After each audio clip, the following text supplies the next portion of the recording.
stories are true, which, once again, we hate anonymous stories. Don't like them. Feels like they happen, and they're going to continue to happen. No matter how much you say we don't like them, they're going to continue to happen.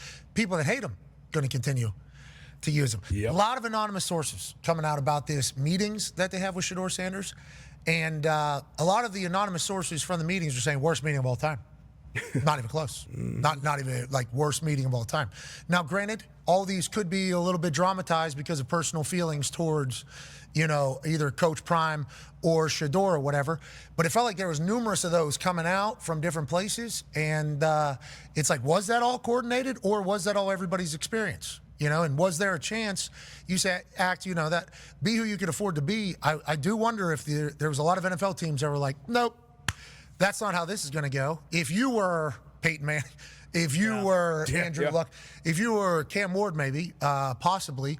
But the talent we've seen from you is certainly NFL capable, but you haven't won. I mean, you haven't won anything.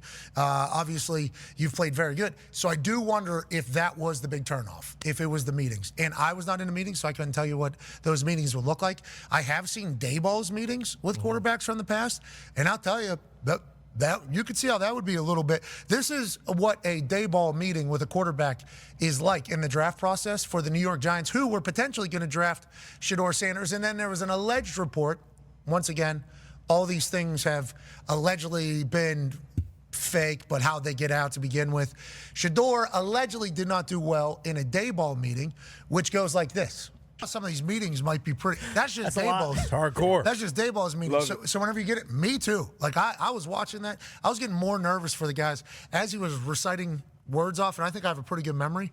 I'm like, gun XN. I think down at the end, and then the tundra 2 under, and then the slope slant go or whatever. It's like they got to start to try to piece together why the terminology is what it is for the coach in that meeting at the time, and they're analyzing all of that. Oh yeah. So that's just one portion of the meeting, and we're not saying Shedeur didn't do well in that meeting or that portion of the meeting. We're just saying these meetings are pretty. I mean, it's a pretty real deal. Yeah, strenuous. This is a multi-million-dollar interview, and I think the difference is the quarterback position is so like unique. If Shedeur had headphones, allegedly, this is anonymous, headphones on in the meetings, whatever. Just all the shit that they were saying could be going on in the meetings where they were bad individual meetings. If he was a wide receiver or a DB or even a running back, is going to go into the dumps. Like that is literally what it is. So whenever they're trying to figure out who is going to be their person, who's going to be the face of the franchise, who's going to be their pillar, you could see how if it was bad talking or bad anything else, how some people could get a little scared. Now, we weren't in there. We were just going off what anonymous sources were. And like I said in the open, though, none of this matters. No. You get in the building and you're a dog and you get along with, boom, your next contract's going to be much bigger than this contract anyways.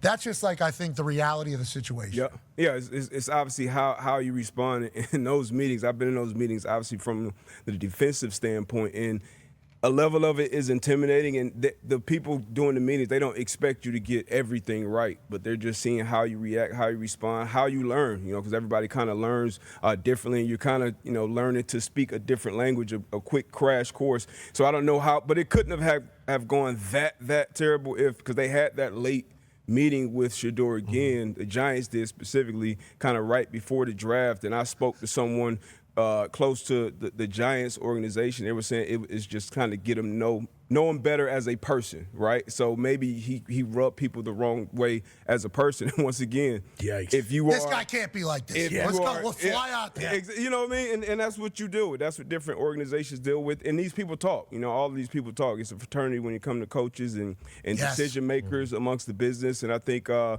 know, young people, you know, don't know that as much, aren't familiar with how close the business is. Everybody kind of, you know, wives, children, everybody's, you know, kind of connected. We move around. So we were with Coach Mike over the week, and he talked about all the different places. I had no idea. He was, you know, associated with the 49ers when they were considering taking Alex Smith or the first overall pick. So it's just so many different things, and all of it matters. When you are a prospect coming out, people tell you, your agent, obviously in this situation, your dad, your family, everything matters. You know, all the people you matter, all the people along the way.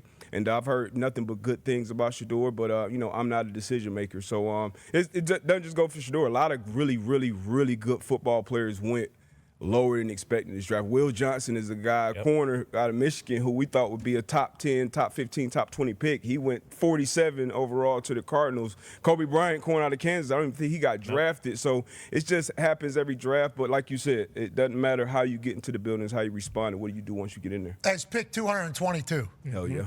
Okay. I'm going to let you know. I thought I should have been 220, 221. Sure. That was the early projections. Drove you. Yeah, it did.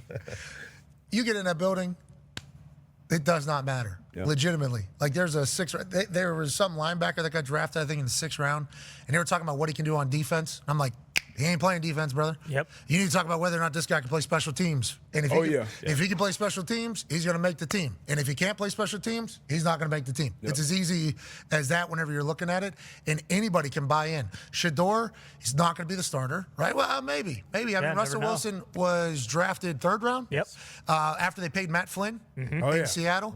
And they just paid Matt Flynn. And everybody thought Matt Flynn was going to be the quarterback. They draft Russell Wilson in the 3rd round. That's not really like an automatic projection into a starting position or whatever. And then reports start coming out like, hey, Russell Wilson's becoming the guy out here. And then all of a sudden he's the starter over them just paying a guy. So maybe Shedeur is able to become the starter. Let's assume that that is not the case in reality for any 5th round, 4th round, 3rd round, 2nd round even quarterback that gets drafted. But if he gets in there and just does his shit, I mean, it's going to work. I mean, that is literally how the NFL works, you would hope. Still a meritocracy. If you go in there, work your ass off, this is for not just Shedeur, this is for everybody that got drafted late. What's that? Rodrigo a couple years ago with Kelvin Shepard, Hard Knocks. The Yes. Lions. I don't want to give him I don't want to put him in here. Don't make me put this with a 5th, 6th round pick, whatever he was. Yeah. You know, so that's kind of how it is because from the top, you know, the investment is made on certain guys with the money or the draft slot, and they want to look right. You know, I want to look, if he drafted a guy 3rd round, that's the guy that's kind of going to have the leg up 1st round, whatever. So if you are 5th round, it is a uphill battle, but it can definitely be done because ultimately teams want to win. That's what matters the most. Well, and even just looking at the Browns, like he's probably going to have a chance to play at some point. Maybe he doesn't start, but next year we're going to.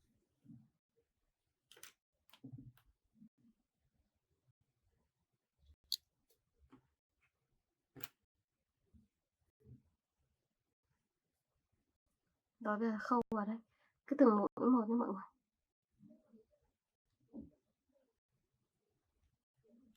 Luân phiên từng mũi cho đến hết.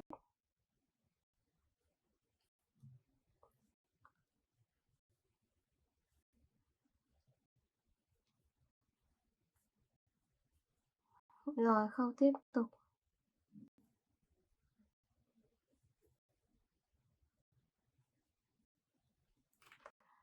Cứ khâu lần lượt như vậy là được nhé.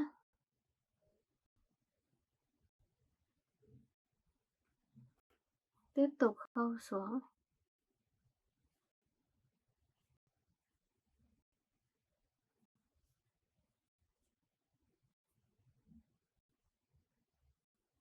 Tiếp tục.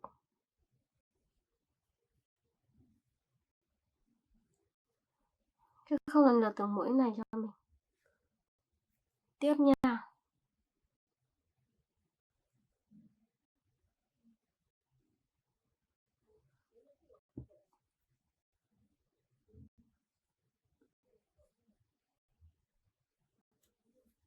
Đấy, cái khâu lần lượt từng mũi từng mũi.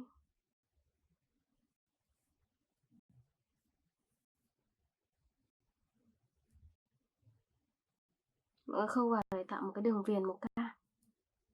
Đấy, nó sẽ thành đường viền như này. Tiếp tục nha. Mũi tiếp theo.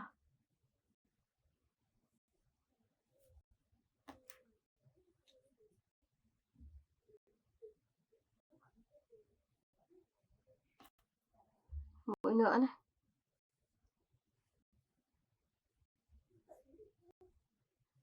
Tiếp tục.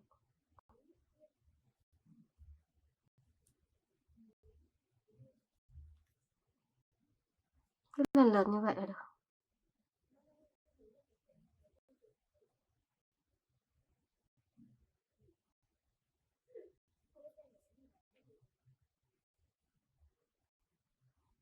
Tiếp tục khâu xuống.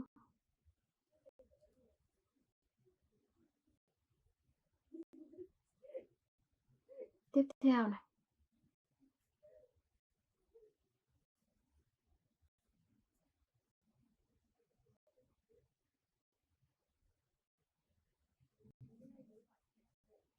Đấy, mũi cuối nhá, xong rồi đấy.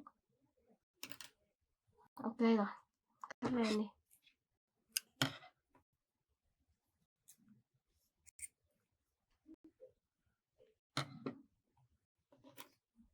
Đây, mình sẽ được một cái phần mũ đội đầu rất là xinh như này.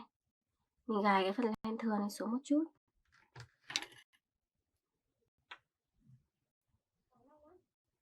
Đây mình móc xuống.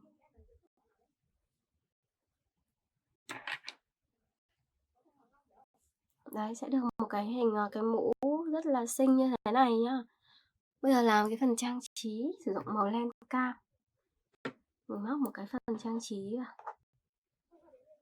Mình gỡ len ra để sử dụng nha mọi người. Gỡ len ra.